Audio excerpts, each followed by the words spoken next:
Hello and welcome to Who Watches Who, a Doctor Who podcast with me, Matthew, and as always, I am joined with...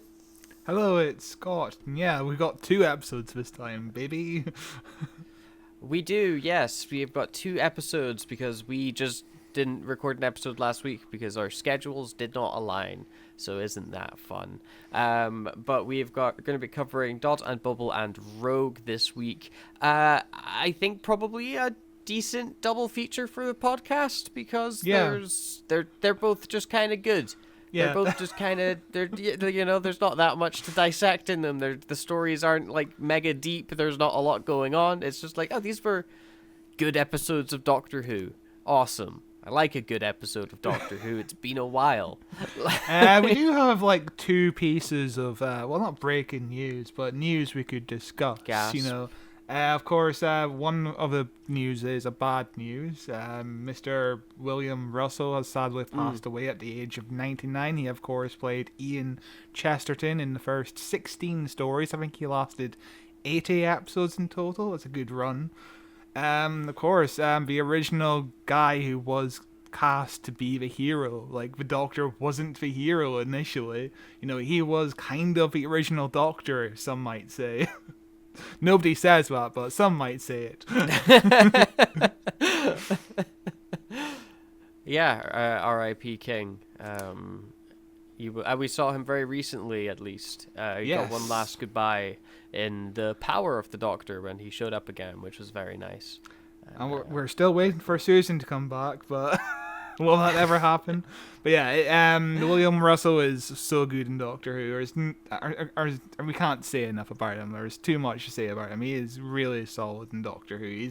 He's a constant highlight of the William Hartnell run. Yeah, which is rough to get through at times.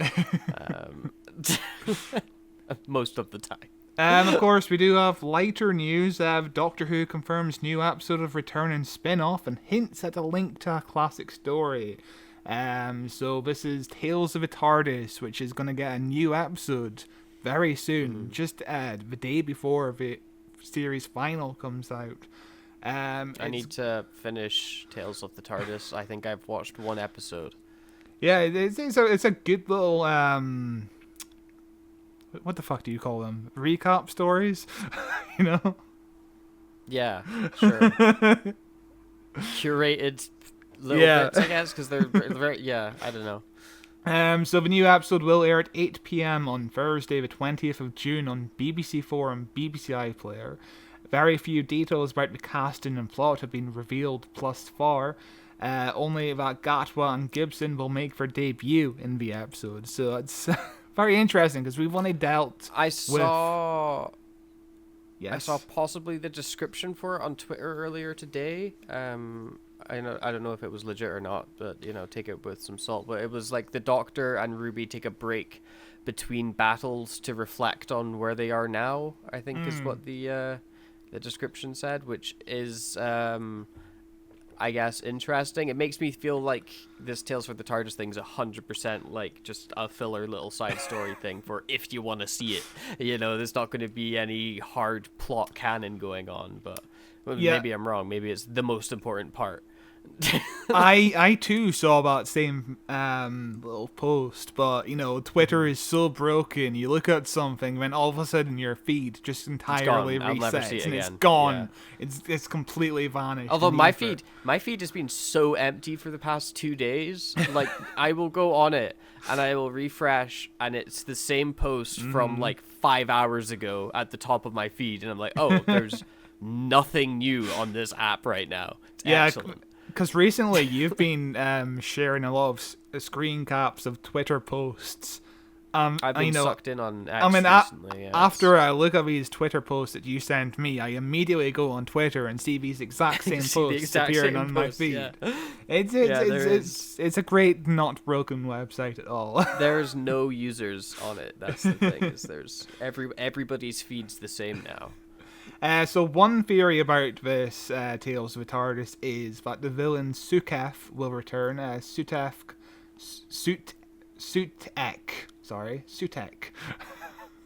Sutekh first appeared in the 1975 Tom Baker story The Pyramids of Mars. The godlike alien played by Gabriel Wolf sought to destroy all life in the cosmos, so it's theoried that he's going to pop up again in the series final, and this is just a way to get new audiences into the who is this character? That's a nice little way. Yeah. So it would make a complete sense as to why this is being released now and not before or after, So, very interesting either way. I think we'll both watch it and we'll probably comment on it just before we do our review of the final. It's really annoying because I have so much Doctor Who I want to watch at the minute. Well, I want a hard life. Because I want to try and get through Tales of the TARDIS before that episode comes out. But I also want to rewatch this era before the final episode. So it's like there's only so much time in the day. I mean, I could probably do both, but we'll see. We'll see. We'll hold you to it if you don't catch up. I'll do neither. Fuck it. I'll do nothing. So of course our first episode is Dot and Bubble. Really solid episode. I liked this episode way more than I thought I was going to. I had like zero expectations going in on it because I think online we were probably leaning more towards the negative part for 73 yards, so I was feeling a bit sour, a bit down. This is a Dr. Light episode, another Dr. Light episode back to back, but it turned into a really fun episode that is a really cool character moment for the Doctor at the end. Yeah, superb, excellent. It's fine. It's pretty good. It's probably one of my favorites of the series so far. Honestly, I think it's really solid. I don't have that many issues or bits that didn't sit right with me. It's like an 8 out of 10 or something. It's like just good, solid, fun episode. For me, I think it's more like a 7.5 out of 10. When we first initially heard the concept 8 out of about 10 it, that important. Russell was like, I wanted to write this way back in 2010. Yeah. And it's like, how dated are these things going to be? And it does feel fairly dated. The whole spoiled rich kids addicted to social media. They live in their own bubble. It feels like it's been done before. It was done a few years ago in Don't Look Up even, It's the same premise, Yeah. I feel like Don't Look Up kind of stole the thunder from this episode. Because otherwise it would have been a fairly creative idea, but it's been done. Simpsons did it.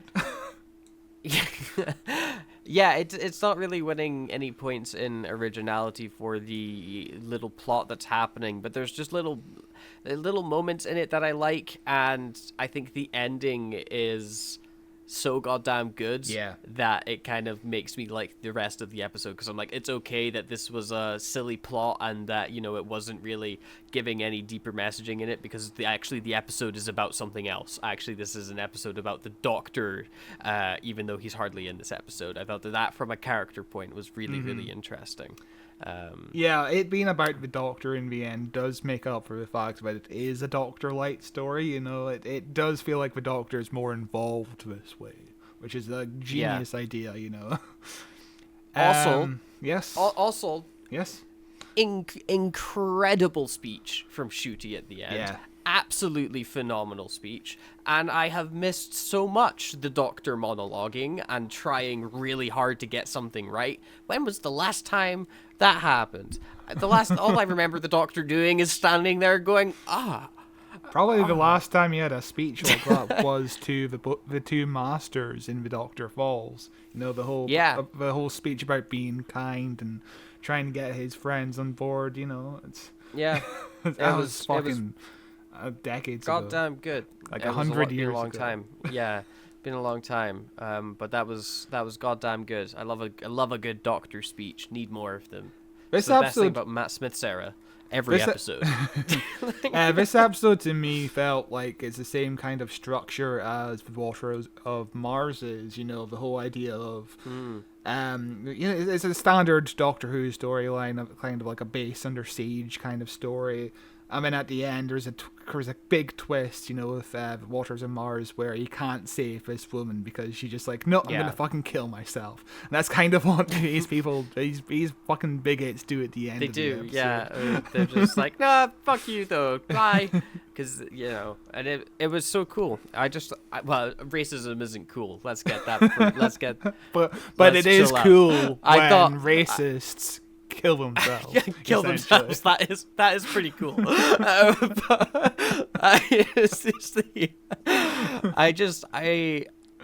I was really upset that I got it spoiled for me. I had that twist spoiled for me because my Twitter addiction has sucked me back in at the minute because the app is sometimes funny.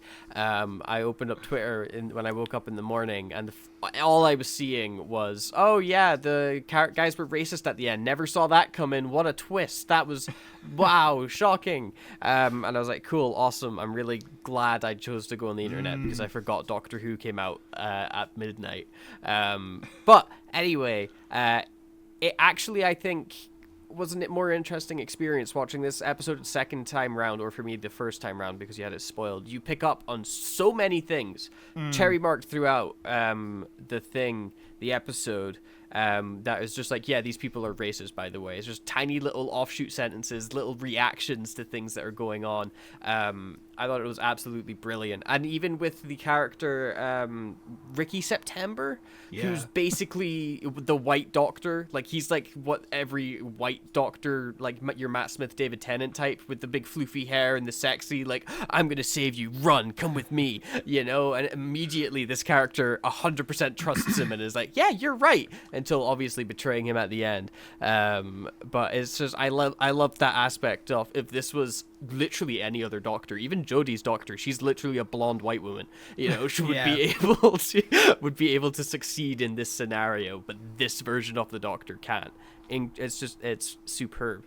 See, when I was watching the episode initially, after the moment she kills Ricky September, I thought the twist at the end was the Doctor going to be saving everyone apart from her, because he finds out that she killed Ricky September, and it's going to be a whole thing of, I can't take you with me, because you fucking murdered at the first chance you could, Yeah. Well, also, I would be way out of character for the Doctor to just I was about to say, I reckon the Doctor would still do it. Yeah. Like the Doctor's done shit like that before, like shove somebody into a room or something, like the fucking Master at the end of Spyfall Part 2, where she uses the Master's race against him. I bet you the Doctor feels bad about that now. I do think it's interesting that back to back we've had an episode set in the future with racists, and and then the next episode set in the past where no one is racist. Yeah, that's a strange thing happening there. I don't know what that is about, but I guess it's because. Yeah, no, I guess the race isn't important in Rogue as a factor to the overall plot, but it is strange to be like, God, people that are racist are so bad. Anyway, let's go to 1813 with a bunch of rich, bougie people. I think I'm fine with, because if you spend every episode having some racist character, it gets a bit too much. It's it's a fantasy show. You're supposed to be taking away to whole new worlds, and if it's dealing with the same issues every week, I feel like it would take away from it, because it'd be just like, oh, here's another story about racism. Okay, let's go to something new. Whereas when it was a bit of a fucking punch in the gut at the end of that episode. Like, you just didn't see it. Oh, you saw it coming, but I didn't see it coming. Yeah. Well, I only saw it coming because I was told it was coming, but yeah, it was. I agree with you 100%. It's just funny. The comments, the little comments. One of the biggest things about this episode is when the Doctor first pops up on the screen, he has unsolicited on top of him. That's what it says above him. Whereas when Ruby calls in, it doesn't say that. She gets in just fine. So I wonder if there's some sort of like AI filter to this dot that just blocks out black people. that was a really interesting plot point out of nowhere in this episode, wasn't it? That the entire planet was taken over by an evil AI that is actually the Dot that's trying to kill them all, and it waited until right this moment to try and attack this lady instead of just firing through the faces of everybody at once because they turn it on all at the same time. Why didn't you just do that? That would have been a lot easier than creating these bug people. Yeah, I mean, the moment when your victim's trying to escape because she's figured out what's going on, I feel like that's the perfect moment to fucking just kill him, you know? Yeah, but and it comes because it's straight at the end of the episode as well, because she leaves that room and it's like, oh well, the AI isn't a problem anymore. Goodbye. We're gonna go and die anyway because we're racist. But I guess it's just a way for her to kill Ricky September without needing to do it. But there's other ways around that, like a fire or something, you know, or like he tried, like something falls on him, or he just walks into a bug, whatever, you know. Pretty decent death when it came to Ricky September. Like that's I was surprised at how gory it was. Yeah, I mean, like, oh shit! It was more of a suggestion of gore than actually being gory itself. But you know, the fact that it goes through the head, it goes into his head. Yeah, you see it goes through the head, and it's like the sound effect on it is it made me go, whoa, fuck, you know. So sudden, yeah. I mean, everyone very horny for this Ricky September character for some reason. Yeah, I didn't get it. I can't quite work out. Just the fact that Ruby was even horny for him. Yeah, I didn't even quite understand what he did, because he said that he posted songs. Yeah, he's a TikToker. So I was like, oh, are you like a musician or something? But he's just kind of like dancing. No, he's a little TikToker. He does lip syncs. Yeah. You know? Right. Okay. He does lip syncs to Itsy Bitsy String Bikini, whatever his song is called. Yeah. Good song. It's definitely one of the songs of all time, for sure. Of course, there's also a big guest star in this episode from another show called Sex Education. The guy who plays Dr. P. He's played by the guy who played Tom Baker in Sex Education, unrelated to the our Tom Baker. You know, it all connects. It all connects. That was a nice little cameo. I didn't recognize him because he's only in Sex Education for like 5 episodes, but yeah, iconic character though, Dr. P. Also, second mention of P in Doctor Who back to back. Yeah, there's some weird patterns in this season. Yeah, and also it's also another mention of a mother being killed off screen, and I think at the end of the episode she's like, oh, she's up in the sky now, whereas in Boom it was also a mother who got killed off screen, and the little girl said she was gathered. So interesting ways to describe death in this season for some reason.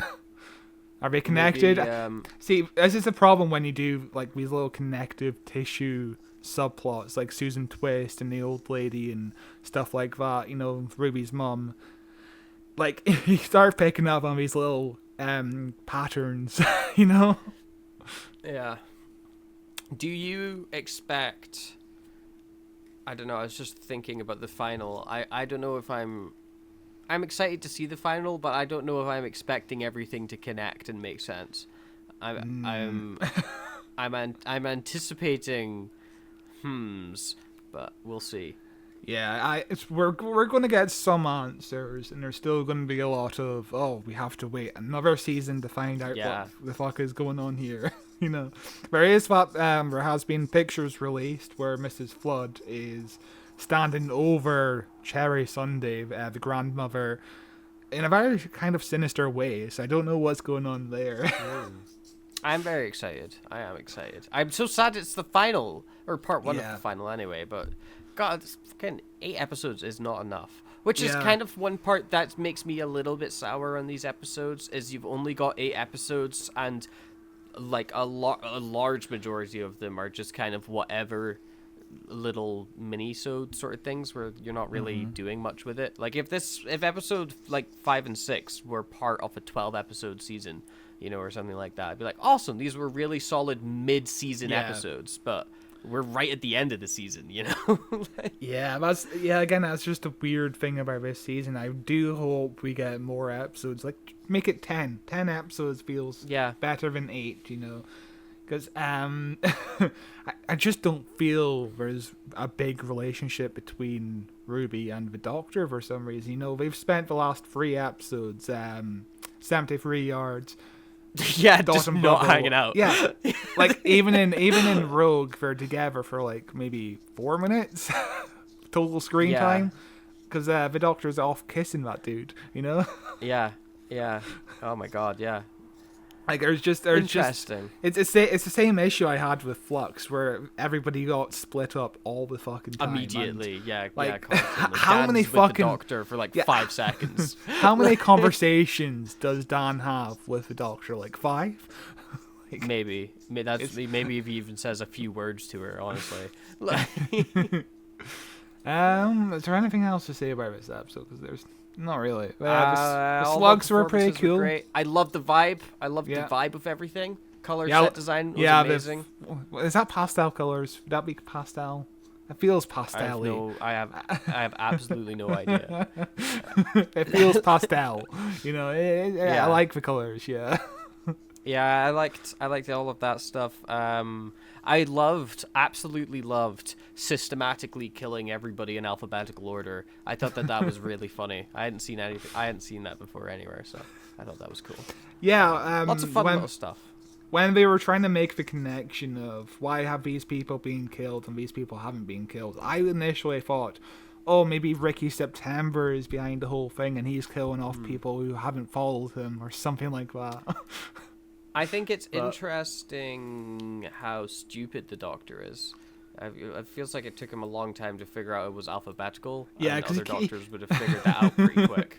Yeah, because he kept on fucking saying last names over and over, and this is some. Yeah, this is some insane. He's like, what's the connection here?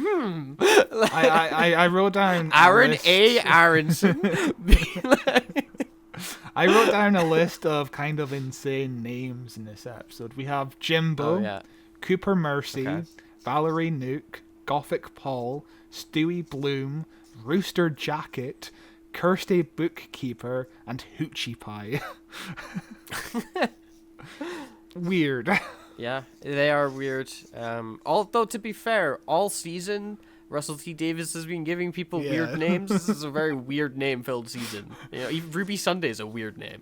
It's like he's got a fucking dartboard of like 1 million names, and he's just hitting them. Yeah, it's just words. Yeah, just word salad. This is the words he's been guessing on Wordle all day. What do you think? Looking over at the Gallifrey base, what do you think the community's reaction is out of 10 to Dot and Bubble? I would imagine it's fairly positive. Like, an 8 or a 9. I would say 8. What would you give it? I would personally give it a 7.5. Yeah, I'd probably. I think I'm an 8 for both of these episodes, honestly. I think they're both 8s for me. Maybe Rogue's a bit more of a 7. So I've seen this episode 3 times now, and in the 3rd time, once you've got all the little details, like the way Lindy interacts with the Doctor, there's nothing to the episode that I can quite grab much on at it. The moment. I felt that with Rogue as well. Rewatching Rogue, I was like, okay. Once you get over the who is Rogue sort of deal, but I guess that's kind of the whole point of the episode. Anyway, casting vote. So you are correct. Most people think that this episode is an 8 out of 10. My mouse is freaking out. There we go. Oh my god. I think Jesus is 8 out of 10 with 9 out of 10 in second place and 7 out of 10 in third place. 8 out of 10 has 31% off the vote. Interesting first comment is somebody saying they don't like it. I didn't enjoy that. Most of the episode was a FaceTime conversation. Not enough Doctor and Ruby, just not engaging enough. All the main characters are complete. It's all asterisked out and don't get redeemed, so why do I want to spend the whole episode with them? I mean, what was that ending? Disappointing. I guess it's fair that you watched an episode of Doctor Who and were upset that the Doctor wasn't in it, but I don't know if I fully got on board with that. That's just like, oh, I don't want to watch this because there's no doctor here. Yeah, because I'm fucking in it to see what the story is. You know, that's that's Yeah. my main goal. And the Doctor isn't usually the main focus of an episode. He turns up and solves an issue. Yeah. That's all he basically does. He's not the main driving force behind the plot. He never is. Yep. There's this great comment here that I 100% agree with. Subtlety is for wimps. Loved it. But yeah, everybody's just praising it, liking. Everybody loved the messaging, loved the funny bugs, loved the little twist at the end, loved the performances. I think Ncuti has had multiple Doctor making moments in this season Yes. already. Already, he has had multiple scenes where I'm like, God damn, he just gets it. He just is the Doctor, which is just superb. It's just, I really like his. There's parts of his Doctor I'm not on board with. Specifically his like unstoppable water fountain of a face. But besides that, I'm really liking this incarnation of the Doctor quite a bit. He's rapidly climbing up that list of favorite Doctors. Thought he's just killing it. He's just absolutely killing it in the role. I've been thinking about this just off camera, just not in a discussion with you. This might be the best debut season for a Doctor since Christopher Eccleston in terms of both writing of the character and the performance of the character. Because I think, you know, the first season of David Tennant, the writing of the character was a little inconsistent. I think David Tennant took a little while to get used to the role. With Matt Smith, I do think Matt Smith also took a little while to get used to the role, because there's some episodes where it's like, yeah, the Doctor wouldn't say that line like that, you know, that kind of stuff. With Peter Capaldi, the first season he had was a completely different Doctor than the one he ended up as, and I don't like. But that's that part of the version brilliance. Doctor. That's the part of the brilliance of his Doctor. Jodie Whittaker, I think Never got a chance. in terms Never got a in terms chance. of characterization, she never got a chance. Yeah. Her Doctor was always inconsistent, which is It's a big really shame. crazy. It's honestly really crazy watching Jodie in other stuff, because it's like, holy shit, you're really good at Yeah. acting. What happened? Where did it go? But yeah, I Not that she's a definitely bad think, Doctor. I still like her as the Doctor. Yeah, et same cetera, here. et cetera. You know, it's pure script shit. Yeah, there's never been a bad Doctor, just inconsistencies in terms of writing, I would say. You do with what you get. You Yeah. get, you know. And you know, Jodie absolutely owned the role. Like when the COVID Oh, yeah. pandemic first started, she records a little video in her closet dressed as the Doctor. That's great. That's exactly what I look for in the Doctor. Like, just relatability Yeah. to the kids. You know, like, yeah, kids, it's fine. We're all gonna die in this global pandemic, but it's fine. God, lifetime ago.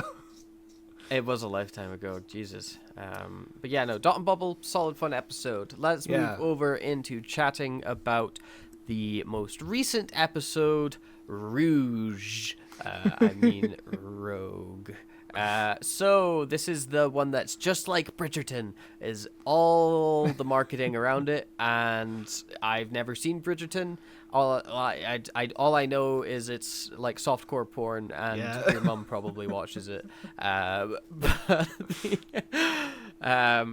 So if Bridgerton is actually about bird people infiltrating a building to pretend to be everybody else, I'm all on board. That sounds fucking ace. Excellent show.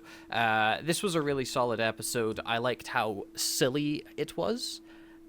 It was very silly. Lots of pop music. Lots of Yes, dancing. Lots of singing.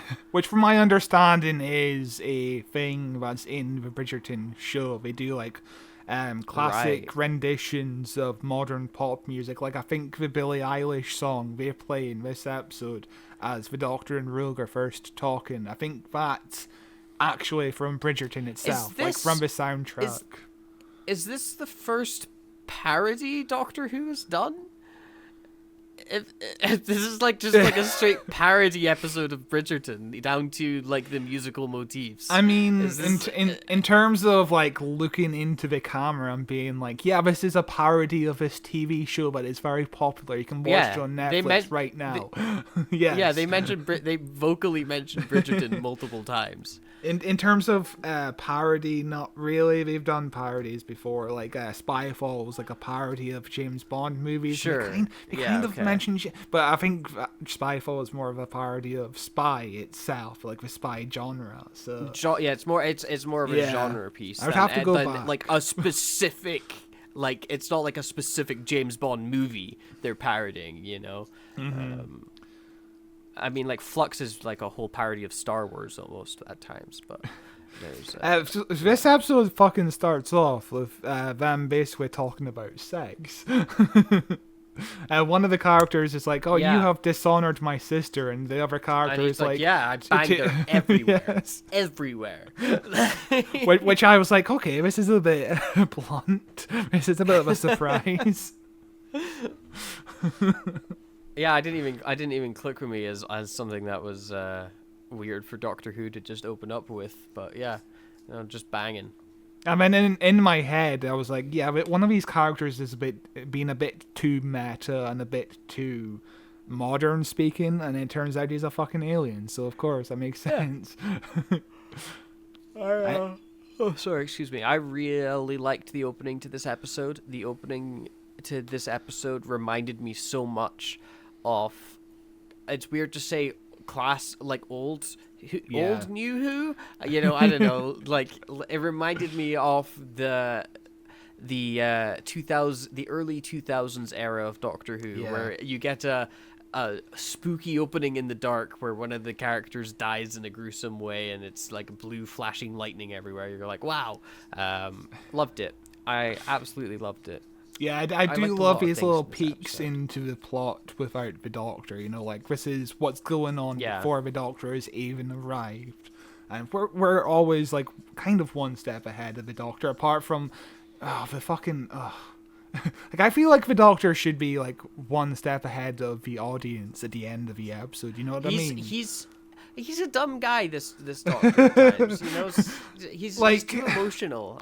Yeah, Moments. we're- Stops him we're- thinking straight. We're talking about the part where the Doctor thinks Ruby has died. And then he's immediately like, yeah, I'm gonna fucking kill this alien. I am gonna murder all of these guys. These guys are all being murdered now. Yeah, I'm gonna fucking kill the alien who impersonated Ruby. Even though I'm not gonna have a conversation with Ruby to make I'm sure. not gonna try and find out that Ruby's Yeah. okay. I don't want to know where she is. I don't want to, even hazard a guess that Yeah. maybe she survived. She's dead. She's dead and gone. Nothing you say will convince me otherwise. And yeah, I don't think either of us bought into the idea of No, the immediately. Doctor. As soon as I saw Ruby, I was like, okay, she's alive. Cool.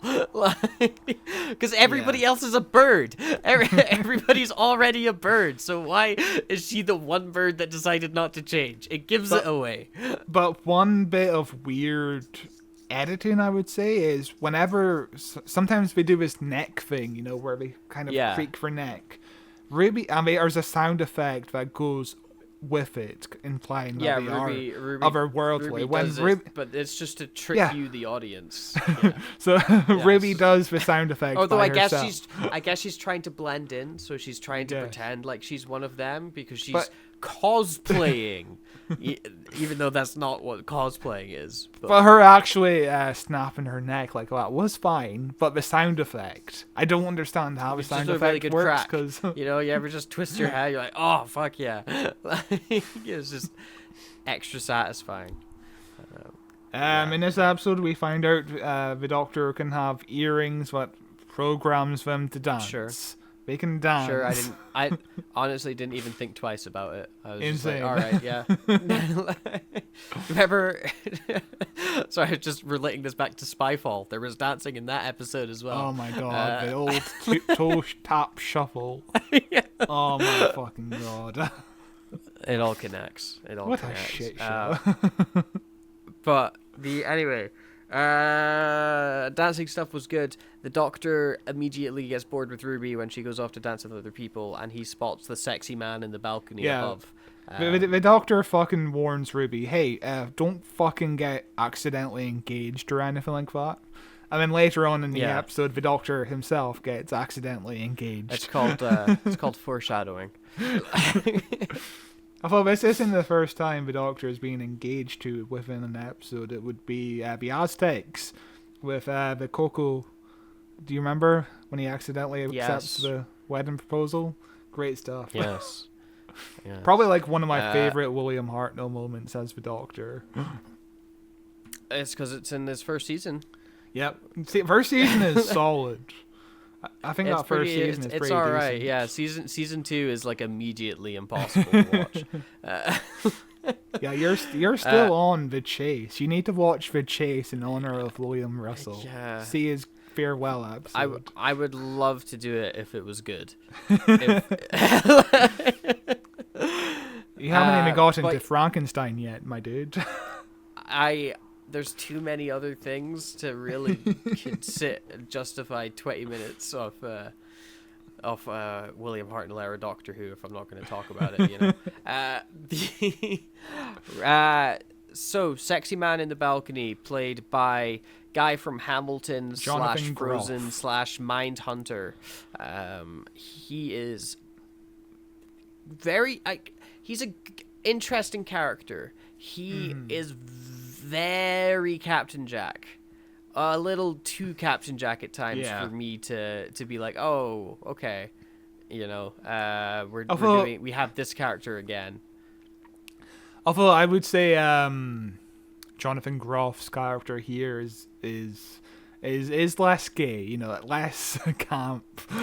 he's not camp at all, is he? Barely. he's pretty camp. Yeah. I mean, in comparison, you know. They're different types of camp. But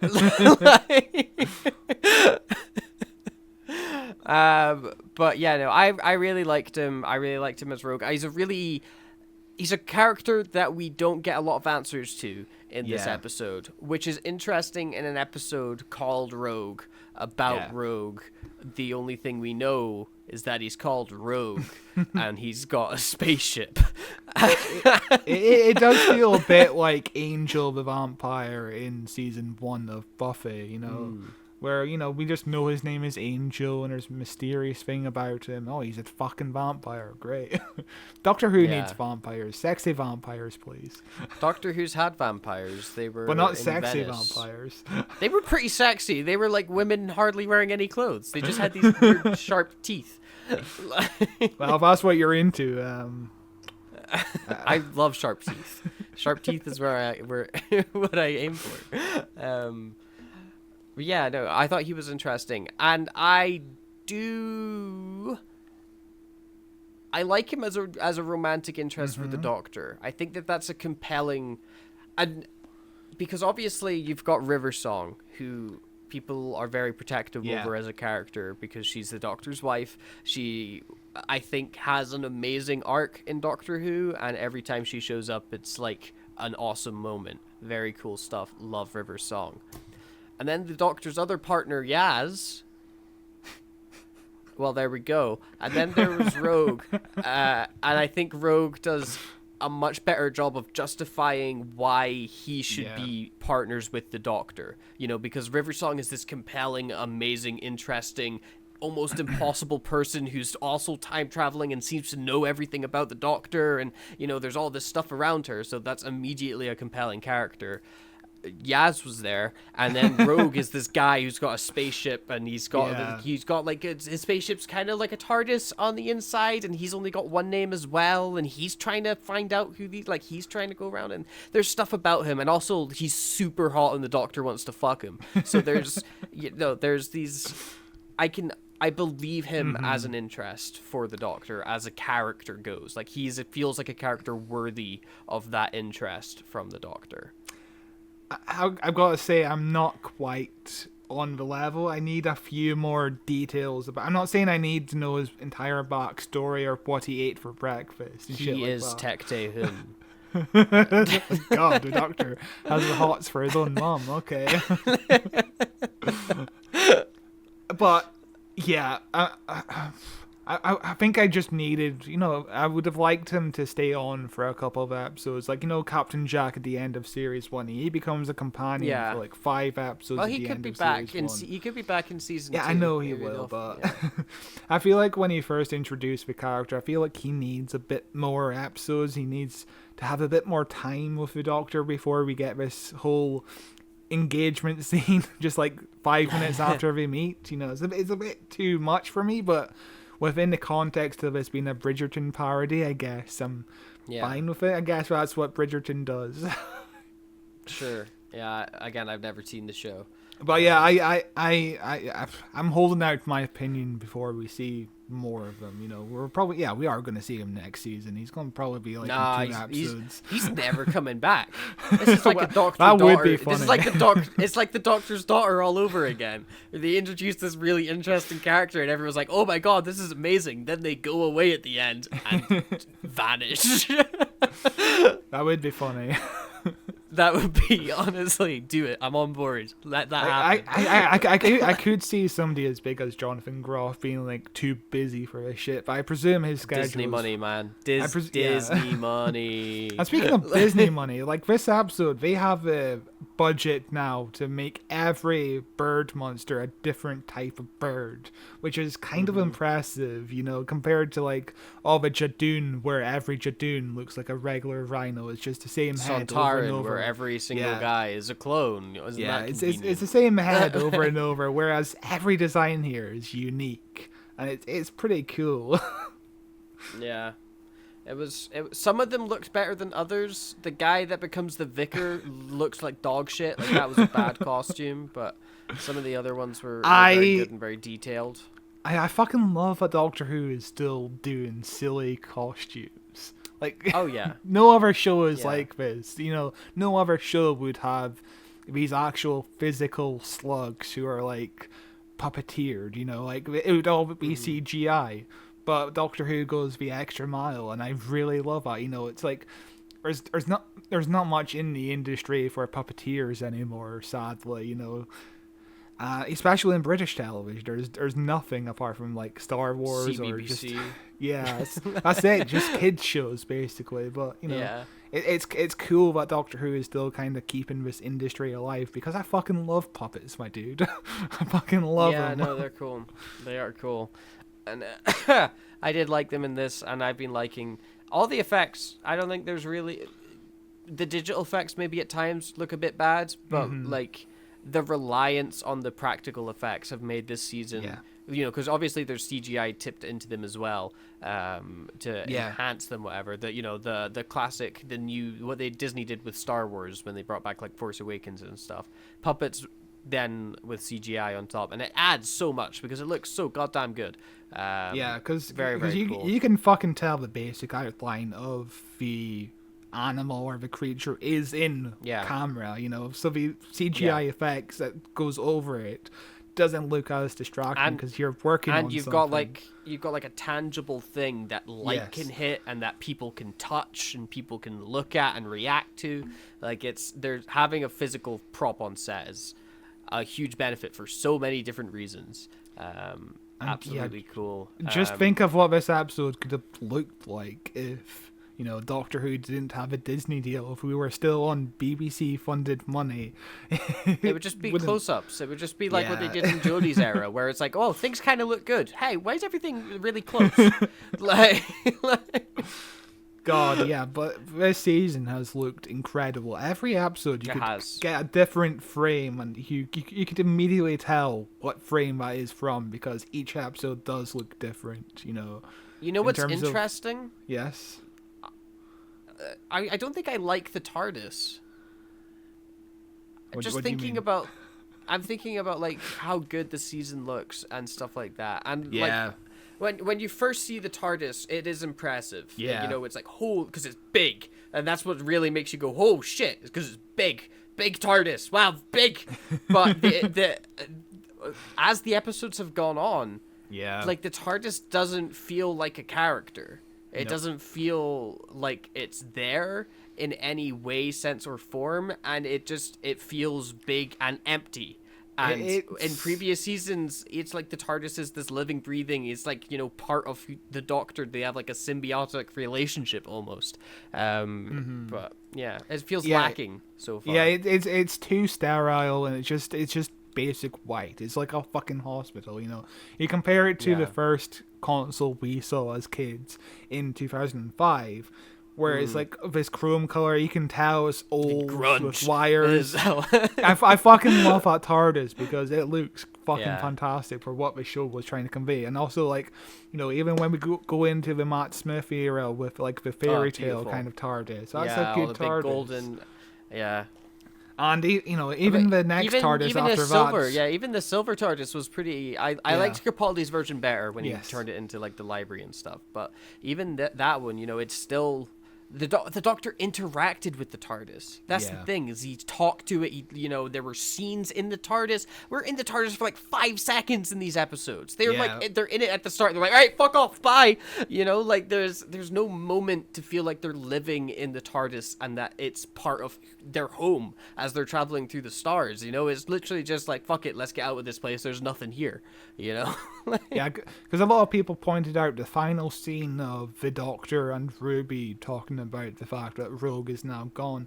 That could have been inside the TARDIS. It could have been inside the Doctor's bedroom. Even that could have been a fun little location we could have gotten to see for the first time. But Yeah. it's just outside. And Yeah. I'm with you on this TARDIS. I'm not too keen on it. I prefer the more beaten down kind of TARDIS, Yeah. or the more homely TARDIS, like in the TV movie, because we always Oh, come yeah. back to That's that. one. That's one. Wait, but- Stunning. wait, Stunning TARDIS. That movie spent like 20% of the budget on that TARDIS, and it looks fucking And it was incredible. worth it. It was it absolutely was. worth it. Yeah. Stunning. It's still the best TARDIS. But there's the maybe this is all on purpose and Russell T Davies is smart. Because the whole thing with Susan Triad is it's an anagram for TARDIS or whatever, you know. Yeah. So maybe the TARDIS is feeling lifeless because the life of the TARDIS is on this crazy lady or something, Maybe it's a little plot point that we've just caught on to accidentally, or maybe it's not, and it's just the TARDIS has gone to the back of the mind in Russell because he's having fun with the characters more than the TARDIS at the minute. But either way, course, yeah. sad. You just reminded me talking about Susan Twist. Of course, she does make her cameo in this episode technically as the painting. She's like the Duchess's mom In a or blink something. and you miss it. Blink Yeah. and you miss it painting. Yeah. But Ruby is definitely interested in that pavement, in that painting. Yeah. Elton was interested in that pavement. Wait. That's a Love and Monsters reference. Jesus. And there's also a Love and Monsters reference inside of this episode as well, because at one point Ruby talks about the spinning wheel, which was last mentioned in Love and Monsters by Jackie Tyler. So, Oh yeah. and this episode could be called Love and Monsters. Technically, it's about It love could. and it's It about could- monsters. and there's monsters. Yeah. But anyway, I loved. A consistent thing in all these episodes I am loving is Ncuti Gatwa. I think Yeah, he's of course. on fire again in this episode. He's killing it in every scene. He gets his little Willy Wonka moment. Oh my where, god, yes, I was. Come with me. 'Cause, And of it was course- brilliant as he's. Yeah, of course. If you don't know the context behind that scene, before he started shooting and after he got cast as Doctor, he gave interviews saying, "Yeah, I was always looking for like a Willy Wonka role or the Doctor role, and now I have the Doctor role." And that's just a neat little reference. Of course, they can pay Warner Brothers for the music now. Why not have? It's a great little moment. I fucking loved it. It was a great little moment. A lot of singing from the Doctor in this episode. Yeah. Or a little music around the Doctor anyway. Because there's Yeah, of also when course. he's flirting with Rogue on his spaceship and he keeps playing the music. And it was Yeah. like, Jesus, this is like, you're like flirting hard Doctor. It's strange seeing different versions of the Doctor with his different sexualities. You compare this to like Matt Smith, who like squirms when you kiss him, you know, compared to the Doctor like hump in the air in the background. Of course, not just any song was played in that scene. It was I Can't Get You Out of My Head by Kylie Minogue, who was, I just didn't say because I didn't remember. She was, of course, in Voyage of the Damned as Astrid. Of course, Astrid is another anagram of TARDIS. It all comes back together. Susan Triad, it does. Astrid. Yeah. With the Susan Triad stuff, do you have any predictions? Because I have a minor prediction. So we know. I don't know. I want to hear your prediction. So we do know that Mrs. Flood is definitely interested in this TARDIS stuff, right? You know, we saw her in the Christmas special at the end of the episode. She's like, "Yeah, what's a TARDIS? You've never seen a TARDIS before." Yeah, so, people love TARDISes. I love TARDISes. So my prediction is that she's some sort of like alien who's been on Earth for 1,000,000 years, and maybe she's another Time Lord. Maybe she's another Time Lord, and her house is a TARDIS that has broken down years and years ago, like the lighthouse in The Fugitive Doctor. You know. Maybe she's an alien and she's also trying to get out of Earth, and she's like, yeah, I need to get TARDIS technology. So she goes to Susan Triad. Susan Triad builds all the TARDISes and stuff. I don't know how she manages to build the time machines, but she does. You know, and she sells the time machines. And something goes horribly wrong with Susan Triad. You know, she accidentally splinters herself in time, like in The City of Death, which we covered a few months ago. Maybe she splinters herself in time, and she connects herself to the Doctor's time stream, like, you know, kind of like Clara. That's the way I'm going with it. So Mrs. Flood gets help from Susan Triad is what I'm going with. Yeah. Because it does feel like they're connected somehow. Because how often do you see old people interact together? You know, it's just, they're always just on their own. There's only so many old people. I assume they all know each other. I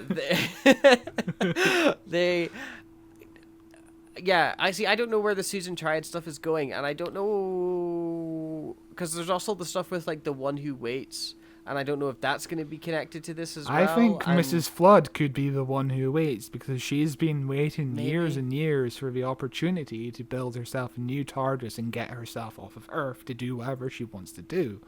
Maybe.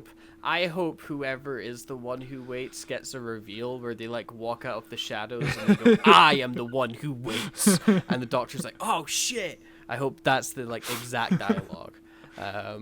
I really want someone to say, "I am the one who waits." Pretty good dialogue. It's not. But knowing Russell's track record, I think maybe they definitely will. I think I honestly I want that. I'm begging for that line to be in there. But yeah, I don't know who Susan Triad's going to be. I'm looking forward to next week's episode. I'm curious if they're going to solve the problem in next week's episode with the Susan Triad stuff, and then that leads directly into the final, which is about the One Who Waits and Ruby's mum, or if it's going to be the Susan Triad stuff is across both episodes and everything else is season 2 stuff. Yeah, it's going to be interesting to see how these plot points get resolved, considering they haven't really been plot points this season. They've been more like, here's a scene where we quickly mention remember, by the way, thing. remember this is just happening. Yeah. like the whole Susan Triad stuff wasn't really a plot point. You know, it's just she pops up every now and again, and that's it. You know, there's no. Yeah. Yeah, I don't know. It's a strange season, but we'll see. If it's got a good payoff, everything will be good and we'll be happy. There is also something we should mention in this episode that we are yet to discuss. Yes. There is yet another canon Doctor. Yes, of course. We have another 9th Doctor. Isn't that wonderful? This is our 3rd 9th Doctor? Yes, If you the first one, of course, would have been Mr. Bean himself. Fucking. Oh no, my God! This must be our fourth Ninth Doctor. If you're counting the War Doctor as a ninth, Okay, yeah. because he comes after 8. So And of course, Richard E. Grant was also, I can't remember if he was the 10th Doctor or the 11th Doctor in The Curse of Fatal Death. So Richard E. Grant played 2 Doctors plus the Great Intelligence in Yes. The Name of a Doctor. He's getting around. yeah. But there's a new version of the Doctor from which episode is it specific or special little thing? It's The is it? Curse I of forget. Fatal Death, which came out in 2003 as the 40th Oh, it was the Curse of anniversary Shalko, special. wasn't it? We saw a Curse of Fatal Death. Didn't Russell T Davis confirm it to be the Sorry, other did one? I say The Curse of Fatal Death? I meant Yeah, to say The yeah. Scream of Ashoka. Yeah, because people were memeing. There were lots of memes Yeah. about it being Curse of Fatal Death, but it was the other one that was canon. But yeah, I was fucking shocked to see him. I got spoiled because I was at work and I looked at my phone. I was on Facebook. Oh, Richard E. Grant pops up. Great. Fantastic. Oh, well. See, I saw him and went, "Who's that?" And then I went on Twitter and everybody told me, so that's okay. And of course, Richard E. Grant was the Ninth Doctor in The Scream of Ashoka, which was made for the 40th anniversary of Doctor Who. It was like a BBC flash animated production that was on the website. So it's not great. It's not the best animation, but this was going to be like the official Ninth Doctor at the point. But like 2 months before it came out, Russell T Davies announced, "Hey, I'm bringing back Doctor Who. We're gonna have a new Ninth Doctor." Because apparently Russell T Davies really fucking hated Richard E. Grant's performance in the animated special. He was like, yeah, he just sort of showed up and just collected his paycheck. That's all he did. And now So- he's canon. Yeah, now he's I- canon. There's so many doctors now. It's interesting. Big Finish are drooling. They're drooling. This is a whole new character they can do stuff with. A whole new Doctor that needs more box sets. But the Richard E. Grant stuff, I had a point I was going there. I got sidetracked by Big Finish. Yeah, when they were revealing the Doctors on Shooty's scan, that threw me for a loop for a minute. Because it goes Shooty, and then David Tennant's next, and then Jodie Whittaker's next. And I was like, Yeah. okay, cool, Peter Capaldi's next. No, the first Doctor. It's like, oh, okay, they're just in random order now. What happened? and then they were. It was just random fucking order of faces. Why? Why not just go back? Do they not want to have a chronological timeline? I guess? I think they also missed out bloody Patrick Troughton. And they also picked Oh, the interesting. most random picture of the Third Doctor, which I think a lot might of the be photos from. I thought were really weird. Yeah. Yeah, it looked like the picture of the Third Doctor came from either the Five Doctors or the EastEnders Children in Needs crossover episode. Because he does my look God. considerably older in that picture. It looks Yeah. really random. It was very strange, but I mean, it was a fun moment, and I guess it continues a trend in Yeah. Doctor Who. I don't know if it happened in Jodie's era, but at least in Matt Smith and Capaldi's era, there were scenes in their first season that included flashbacks Yeah. to previous versions of the Doctor. With Matt Smith, obviously, in the 11th Hour, the first episode, where he's like, "I'm the Doctor now," and then with Peter Capaldi, it was the Robots of Sherwood, where the second Yes. Doctor, and that's on the screen. Yes, Patrick Troughton did make a cameo in that episode, but also as bloody Robin Hood himself. Yeah. You remember there was a picture of Patrick Troughton as Robin Hood Yeah. in like a 1950s production of BBC's that's- Robin Hood. I remember that being a really bad episode, but I haven't seen it since it came out, so maybe Robots of Sherwood was good, but I don't remember it being good. The only thing I remember, actually two things I remember from that episode is Capaldi flipping the bird.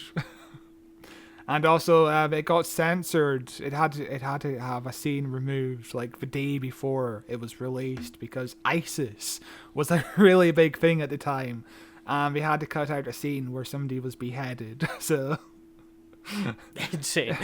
that's all I remember.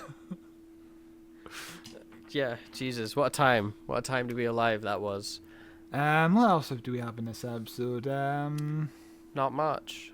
just stuff kind of goes on. There was the reveal of the lady that Ruby's with as a bird person the entire time. Again, Yeah. maybe I'm just a to jaded. be- Maybe I'm just a jaded adult who I'm Yeah. like, okay, who cares? I saw this coming. Yeah, But Ruby had nothing to do in this episode, and it feels like she was supposed absolutely, to. yeah. It feels like most of her stuff was on the cutting room floor, because, of course, the main focus would be on the Doctor and Rogue. It's the name of the episode after all, but Ruby Yeah. just had nothing to do. I just did not care about this bird lady. Yeah, but we just had a Ruby focused episode. It's nice to just have a Yeah. Doctor focused episode. It's okay. Of course, Rogue got his name from Dungeons and Dragons, which I presume you did a little chuckle at. I laughed and clapped and farted all the way. Because I like Dungeons and Dragons. It's a very good game. Scott hates it. He never yelled at me played. once. He was like, "I fucking hate it." He doesn't like people having fun.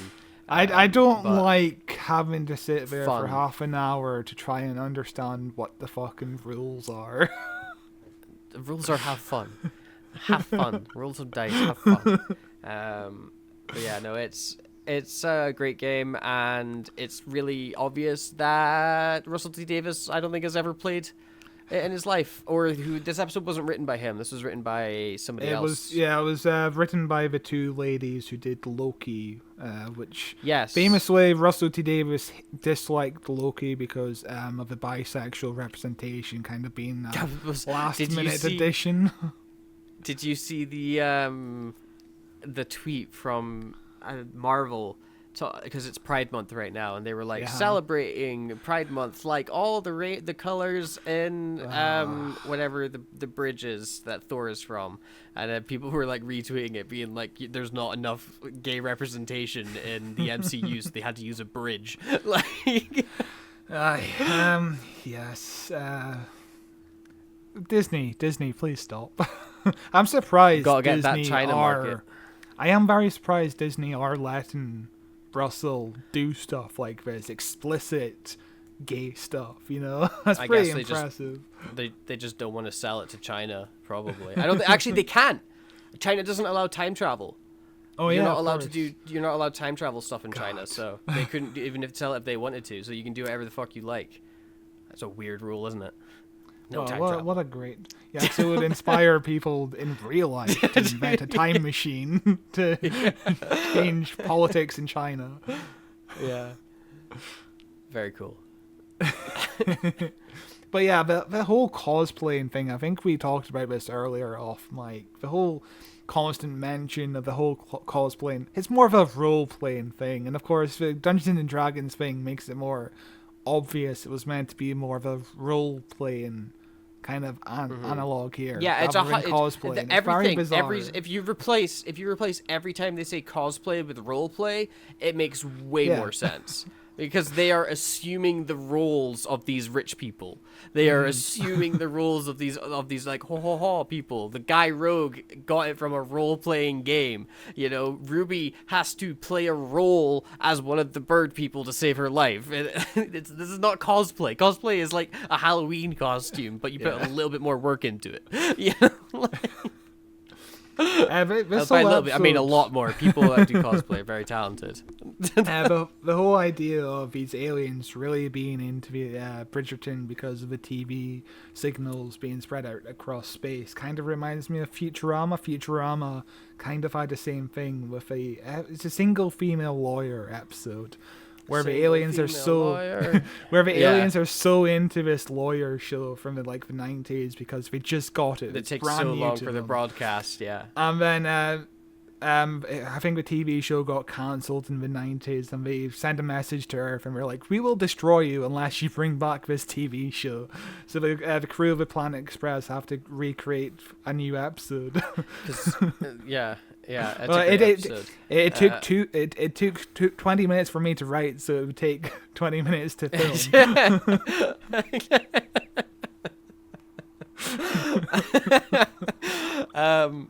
Genius. Do these bird people have a time machine? How did they end up in I the think so. 1800s?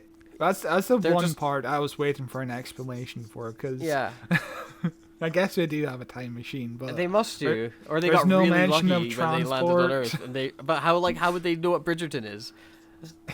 Or I guess Ruby's the only one that says Bridgerton, but these people are active. Yeah, I don't know. Yeah, I don't know. Whatever. It doesn't matter. It doesn't matter. It's a fun But episode yeah, with lots of pretty dresses. yeah, it was very fun until the end with the whole you have to be prepared to let Ruby die part. That part was kind of insane and just Maybe came out that's of nowhere. maybe they're trying. Maybe they're trying to foreshadow. Yeah, the final that's what I'm where- thinking too. Yeah. Also, yeah, the way that Rogue gets Ruby off the Doesn't make trap any sense. yeah. He just because he like barges into her, and that's enough to dislodge her. But then he takes her place, and he's stuck instead. But like, just fucking grab some like, take the curtains down, get a big long pole, grab onto this, Yeah. and pull you off. If all it takes is a strong force to rip somebody off of this thing, like that's not a big deal at all. Surely she should be immovable. Like, you cannot get off this, and even if you were like, my ankles would break if you knocked into me right now, sort of thing. But no, it's like, it's fucking not a big deal. The whole situation itself was just too contrived for my liking. Like, again, Could they going not back turn to it the off for fact- 1 second? I And know. then Rogue's got a gun and be like, "Don't move, birdies." And then they're like, "Okay, Ruby, come over here." Oh, they could have made a kill two birds with one stone joke. Oh yeah, yeah. That's a missed opportunity. But yeah, What if they got the TARDIS really close to Ruby, and Uh-huh. then the Doctor's like, "Just hold on to my hand, Ruby," and then they let go of the trap, and then Ruby just hops into the TARDIS instead of falling through into the other dimension. Why didn't they think don't of that? know. Are they stupid? Are they? makes you get fired. But it is very fucking nice to have a new episode written by new people to the show. Oh my rather than, god! Yeah. oh, this showrunner is writing a new episode. It's a bit too Yeah. much. Hopefully there's more variety next year. There won't be, guarantee it. More Russell T Davis episodes. But yeah, it is pretty fucking cool that the two people who wrote Loki that couldn't include much gay representation now wrote Doctor Who and had all the gay representation. is a very gay episode. A Yep. very gay episode of TV. What I think is interesting though and very strange is, did you see the Variety article saying it's Yes. the first gay kiss ever in Doctor Who? Like, what the fuck are you talking about? This show is just the gayest thing ever. Yeah, the only first it would be the first passionate gay kiss from the Doctor. That's the first Yes. passionate gay kiss he's done, because of course he's Did kissed the Captain Doctor Jack. kiss Yaz ever? I don't think she did. No, I don't think they she they did ate either. ice cream. They They did did. at Kingdom Hearts. Yeah. Yeah, and I don't think the Doctor never passionately kissed Captain Jack in like a No. like, "Oh, you're so hot, come here" sort of way. So I guess it's true from that standpoint. It's just a really weird way of writing it. Although I guess I'm talking about it. So Yeah. they got me. Of course, people on the internet were completely normal about this episode. Just absolutely no fake I love- controversy at all. I love that I do not see that shit at all. Oh god. Like my feed has got, I don't think I saw a single negative thing about the gay kiss or about the gay vibes in this episode. My feed is just filled with positivity and memes. Excellent stuff. I don't know what you've done to poison your feed that you get fed this. But I saw somebody today say if the Doctor acts like he's from he belongs on Pornhub just because he kisses this dude, and it's that like guy watches a lot of gay porn on Pornhub.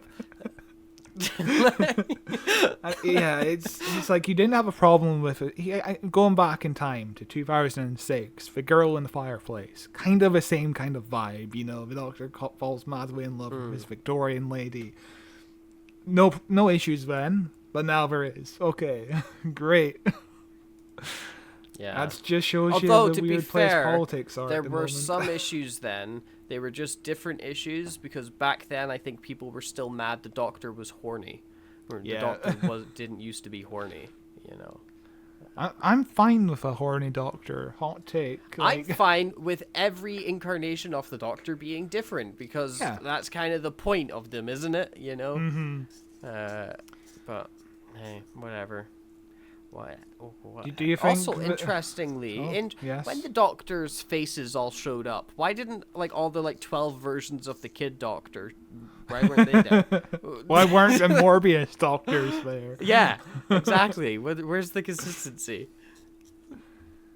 Yeah, the whole Richard E. Grant. I've seen people say they really hate that inclusion.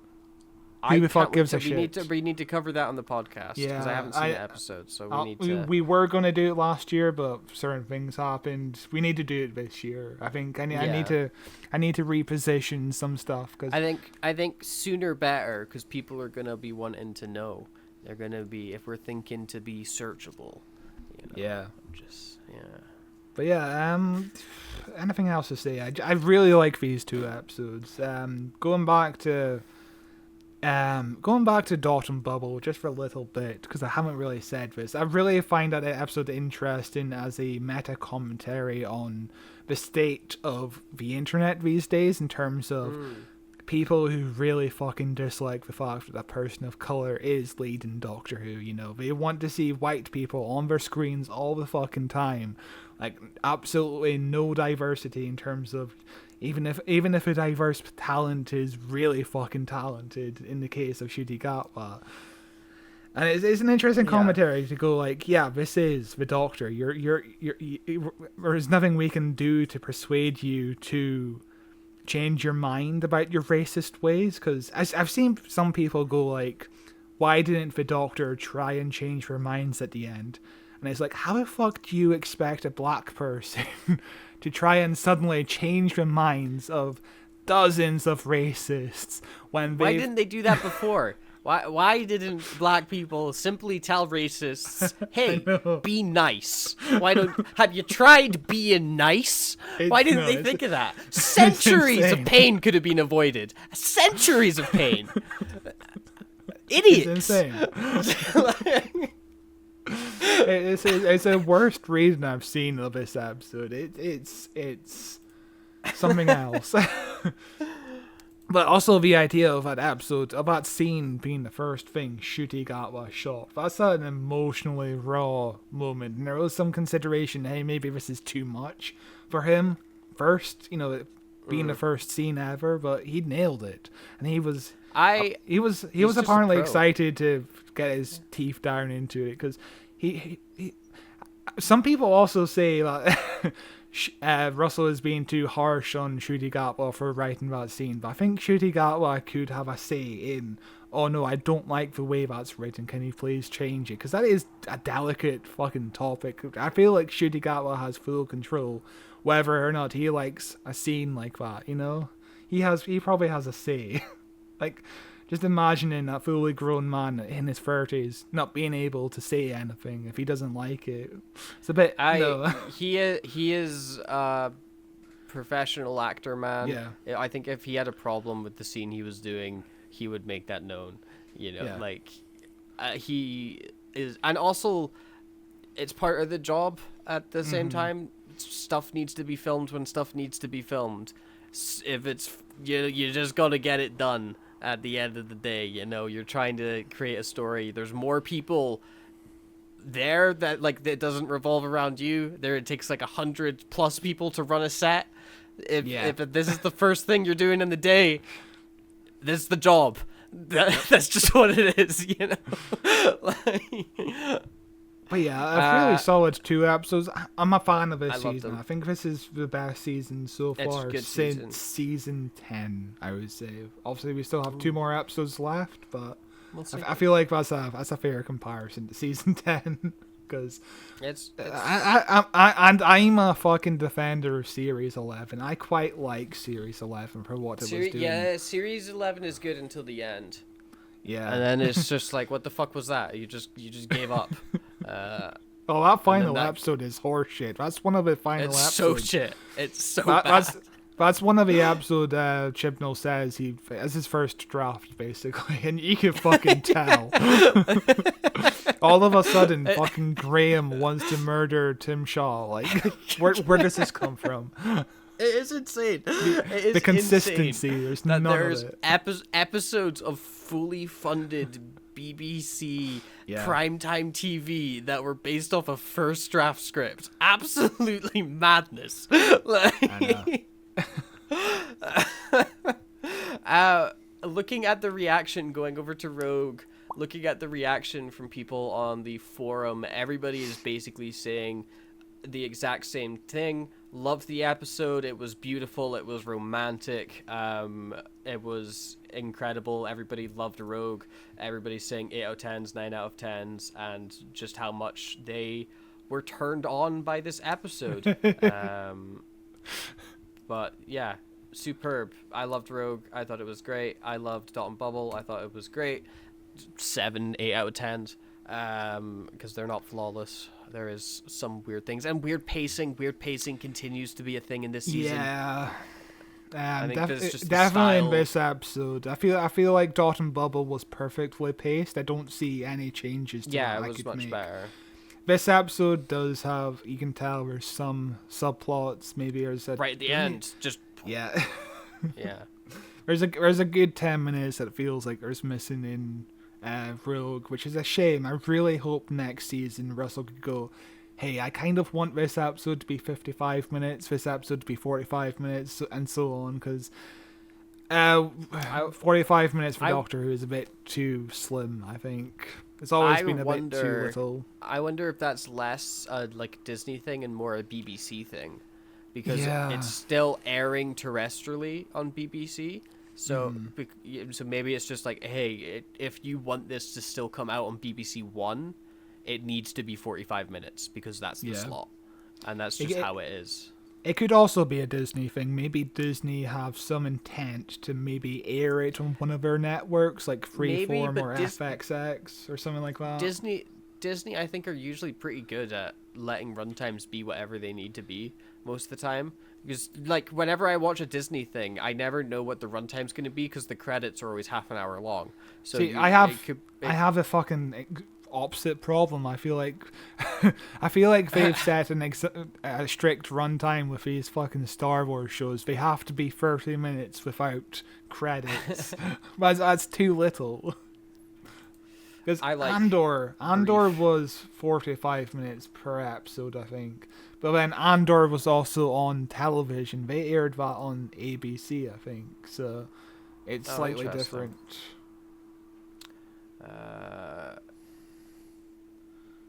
Andor's kind of all over. Andor's kind of all over the place. I say, okay. Episode 2 is 38 minutes, including credits. Episode 4 is 50. Okay. And then episode 6 is 54. So they're kind of just making what they need to be. But yeah, I think that is wasn't the Curse, bringing it back over to the Curse, did that, where some episodes, I don't remember if every episode's an hour. They might be. They might all be an hour. I think every episode is roughly the same, yeah. Let me have There's a quick TV look. show. There was a TV show I was watching recently. Where Oh some no, episodes wait! were crazy The short. Curse. The Curse episodes run from 38 minutes to 69 minutes. Nice. Yeah, Yeah. they're nice. Yeah, there were some episodes that were way shorter than others, but that's because like the pacing never felt Yeah. bad in that show. The pacing was always 100% what it Yeah. needed to be, and I think that is what really leads itself into.